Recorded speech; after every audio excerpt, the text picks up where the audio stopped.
Hello everyone, this is Gruesome Herzog. My next review is called Penance Lane in 2020. Here's the storyline. A hardened criminal fresh out of the joint takes a job as a handyman in a dilapidated house, but the twisted horrors he finds inside are enough to send anyone running. So why does he stay, and why are so many people drawn to Penance Lane? Directed by Péter Engert, written by Renee Gerlings, Matt Granger, and Mikey Granger. Here's the cast. Tyler Mane as Crimson Matthews, Scout Taylor-Compton as Sherry Roddick, John Schneider as Father John, Daniel Roebuck as Sheriff Denny Wilson, Booker Huffman as Shooter, Dallas Page as Hyson, William Tobarski as Crazy Ray, and April Bogenschutz as Jan Roddick. And the cast goes on. All right. Here's one of these films that I was curious to see. It has Dallas Page, who I met quite a few years ago. I noticed it was John Schneider, as Father John.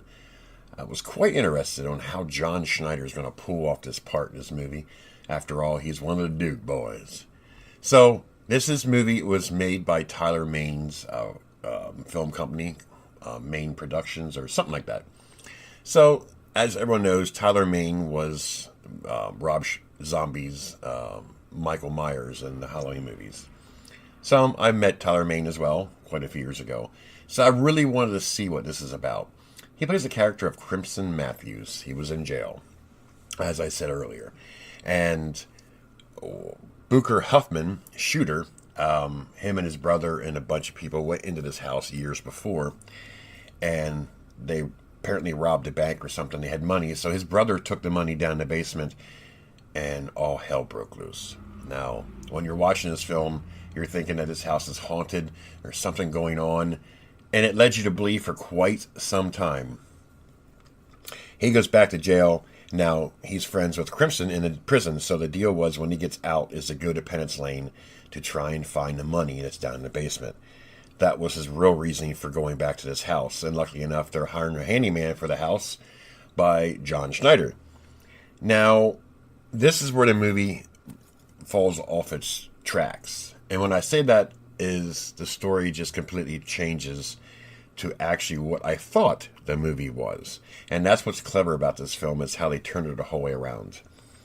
In reality, this house is used for a ring to sell body parts.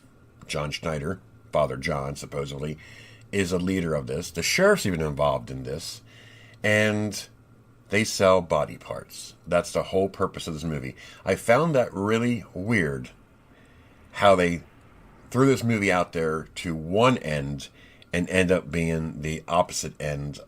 And that's one of the reasons why I think I like this film, is only because it wasn't what it was believed to be until you've seen the final results.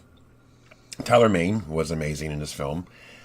He was this, you can tell that he was he's a giant, 6'8". The fight scenes reminds me of his days of wrestling. It's just a great cast of characters in here. I love Scout Taylor-Compton. I think she's the most beautiful, amazing actresses out there.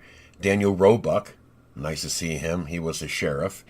He wasn't the quite up to snuff sheriff. His son was a dick in this movie, by the way. So, great cast, shot very well, an interesting story. But the movie, like I said, it kind of went from one end to the other. Brilliantly done. Very well done. Quite surprised. So guys and gals, if you've not seen this movie yet, definitely check it out. Penance Lane 2020. Gruesome won't steer you wrong. This is Gruesome Herzog. I give this film a 7.5 out of 10. It's well worth a watch. Definitely check it out. This is Gruesome Herzog.